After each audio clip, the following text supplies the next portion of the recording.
Assalamualaikum semuanya. Hari ini kita akan belajar tentang pengurusan jenazah.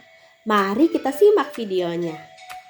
Saat mendengar kabar kematian ataupun melihatnya, semestinya kita sudah menyadari bahwa kematian itu merupakan sebuah misteri yang pasti datangnya, entah cepat ataupun lambat.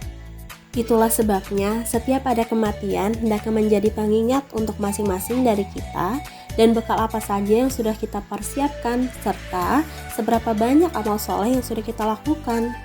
Menjelang kematian, setiap manusia mengalami sakaratul maut. Ada beberapa hal yang perlu kita lakukan saat sakaratul maut. Kita sebagai keluarga, sanak saudara, sahabat, atau sebagai orang terdekat antara lain menuntun bacaan tauhid dengan tegas, lugas, serta jelas. Akan tetapi jika sudah dalam keadaan yang sangat kritis, cukup dibimbing dengan lafal Allah saja. Adapun tindakan yang harus dilakukan jika kematian sudah terjadi yaitu yang pertama, segera menutup mata jenazah karena saat ruh sudah dicabut, mata jenazah mengikuti arahnya. Yang kedua, melenturkan persendiannya agar tidak kaku dan keras. Yang ketiga, menanggalkan perhiasan serta pakaiannya dan diganti dengan pakaian yang menutupi serta melindungi seluruh tubuhnya. Keempat, membenarkan letak anggota tubuhnya serta menghadapkannya ke arah kiblat. Yang kelima, menyegerakan proses pengurusan jenazah. Dan yang keenam, membayarkan hutang-hutang serta apapun yang menjadi tanggungannya. Hukum mengurus jenazah adalah fardu kifayah. Kita sebagai seorang muslim tidak boleh merasa acuh, cuek, dan masa bodoh. Akan tetapi kita harus aktif dan melibatkan diri dalam pengurusan jenazah. Mengurus jenazah meliputi 4 hal, yaitu memandikan, mengkafani, menyolatkan, serta menguburkan jenazah. Syarat jenazah boleh dimandikan adalah sebagai berikut. Pertama, jenazah tersebut beragama Islam. Yang kedua, didapati anggota tubuhnya walaupun hanya sebagian. Yang ketiga, bukan karena mati syahid atau mati karena peperangan membela agama Islam. Mengkafani jenazah adalah menutupi atau membungkus jenazah dengan sesuatu yang dapat menutupi seluruh tubuhnya dari ujung kepala sampai ujung kaki, walaupun hanya sehelai kain. Adapun batas minimal mengkafani jenazah, baik laki-laki maupun perempuan, adalah selembar kain yang dapat menutupi seluruh tubuh jenazah. Sedangkan batas sempurna bagi jenazah laki-laki adalah 3 lapis kain kafan, sementara untuk jenazah perempuan adalah 5 lapis yang terdiri dari 2 lapis kain kafan ditambah kerudung, baju karung, serta kain. Berikut adalah tata cara mengkafani jenazah bagi jenazah laki-laki. Pertama, bentangkan kain kafan sehelai demi sehelai dan yang paling bawah lebih besar serta luas dan setiap lapisan diberi kapur barus. Yang kedua, angkatlah jenazah dalam keadaan tertutup dengan kain dan letakkan di atas kain kafan memanjang lalu ditaburi wewangian. Yang ketiga, tutuplah lubang-lubang yang mungkin masih mengeluarkan kotoran dengan kapas. Yang keempat, selimutkan kain kafan sebelah kanan yang paling atas, kemudian ujung lembar sebelah kiri. Selanjutnya, lakukan seperti tersebut selembar demi selembar dengan cara yang lembut. Yang kelima, ikatlah dengan tali yang sudah disiapkan sebelumnya di bawah kain kafan 3 atau 5 ikatan. Untuk jenazah perempuan, kain kafan terdiri dari 5 lembar kain. Urutannya sebagai berikut. Yang pertama, untuk menutupi seluruh tubuh. Lembar yang kedua sebagai kerudung kepala. Lembar ketiga sebagai baju karung. Lembar keempat menutup pinggang hingga kaki, serta lembar yang kelima menutup pinggul dan paha. Adapun tata cara mengkafani jenazah perempuan adalah sebagai berikut. Pertama, susun kain kafan yang sudah dipotong untuk masing-masing bagian dengan tertib. Lalu, angkatlah jenazah dalam keadaan tertutup dengan kain dan letakkan kain di atas kain kafan sejajar serta taburi dengan wewangian atau dengan kapur barus. Yang kedua, tutuplah lubang yang mungkin masih mengeluarkan kotoran dengan kapas. Yang ketiga, tutuplah kain kafan pembungkus pada kedua pahanya. Yang keempat, pakaikan sarung juga baju karungnya. Yang kelima, rapikan rambutnya lalu julurkan ke belakang. Yang keenam, pakaikan kerudung. Yang ketujuh, membungkus dengan lembar kain terakhir dengan cara menemukan kedua ujung kain kiri dan kain kanan lalu digulungkan ke dalam. Serta yang terakhir, ikat dengan tali pengikat yang telah disiapkan.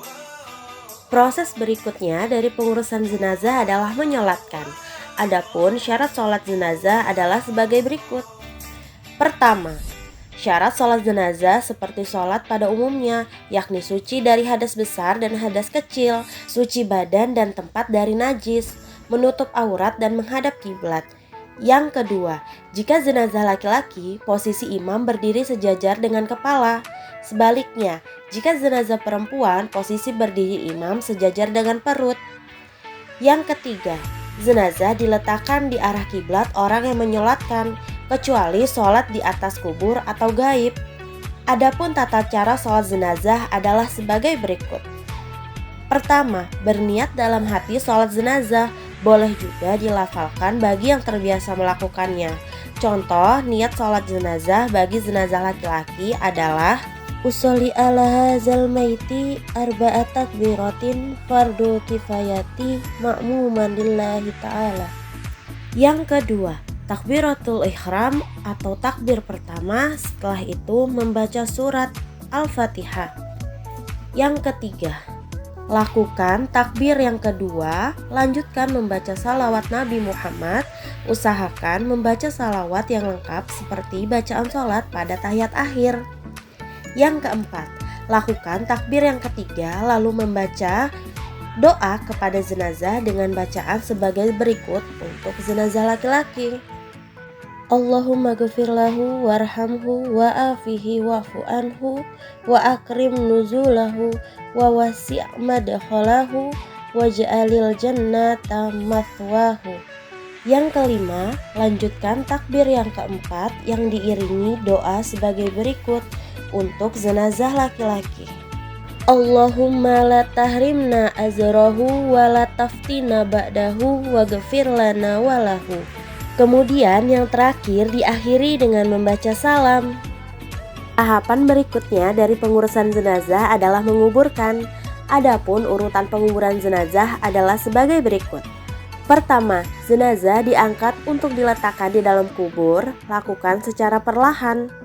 Yang kedua, jenazah dimasukkan ke dalam kubur. Yang ketiga, di dalam liang lahat diletakkan posisi miring di atas lambung kanan bagian bawah dan menghadap ke arah kiblat. Yang keempat, pipi dan kaki jenazah supaya ditempelkan ke tanah dengan membuka kain kafannya. Yang kelima, waktu menurunkan jenazah ke liang lahat hendaknya membaca doa sebagai berikut. Bismillahi wala millati rasulillah. Yang keenam, jenazah diletakkan di dalam rongga liang lahat dan tali temali dilepaskan. Yang ketujuh, keluarga terdekat memulai menimbun kubur dengan memasukkan 3 genggam tanah yang dilanjutkan penimbunan sampai selesai. Yang kedelapan, hendaknya meninggikan makam kira-kira sejengkal sebagai pertanda agar tidak dilanggar kehormatannya. Yang kesembilan, ditaburi dengan bunga sebagai tanda sebuah makam dan diperciki air yang harum dan juga wangi. Yang terakhir yaitu setelah selesai penguburan diakhiri dengan doa-doa dan memohon ampunan kepada Allah. Sebagai bagian dari kepedulian sosial dan ikhtiar mempererat tali persaudaraan, maka semestinya jika ada keluarga, tetangga, teman, dan karib kerabat yang terkena musibah atau meninggal, kita hendaknya melakukan takziah. Makna takziah adalah menghibur, yakni mengunjungi dan menghibur keluarga yang ditinggalkan sebelum jenazah dikuburkan atau dalam waktu 3 hari sesudahnya. Hukum takziah adalah sunnah. Adapun tujuan takziah sebagai berikut. Pertama, memberikan bantuan moral dan juga material untuk mengurangi kesulitan dan kesedihan bagi keluarga yang ditinggalkan. Yang kedua, menemani dan ikut bersimpati dan berempati, memberi juga hiburan dan nasihat. Yang ketiga, mendoakan jenazah agar diampuni segala kehilafan dan kesalahannya. Yang keempat, menjadikan sebagai pelajaran bahwa setiap yang bernyawa pasti akan mati. Kematian mengajarkan banyak hal pada kita bahwa agar menyadari cepat atau lambat kematian akan datang. Misalnya, anjuran untuk ziarah kubur melalui kegiatan ini, setiap muslim dapat mengunjungi kuburan ahli kuburnya, serta membersihkan kuburan dan mendoakan ahli kubur.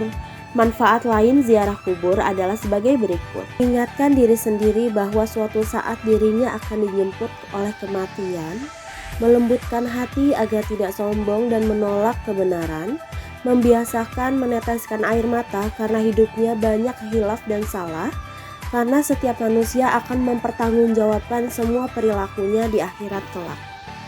Sekian video pembelajaran materi pengurusan jenazah. Semoga apa yang kalian lihat dan kalian dengar bisa kalian pahami. Terima kasih semuanya. Wassalamualaikum warahmatullahi wabarakatuh. Bye.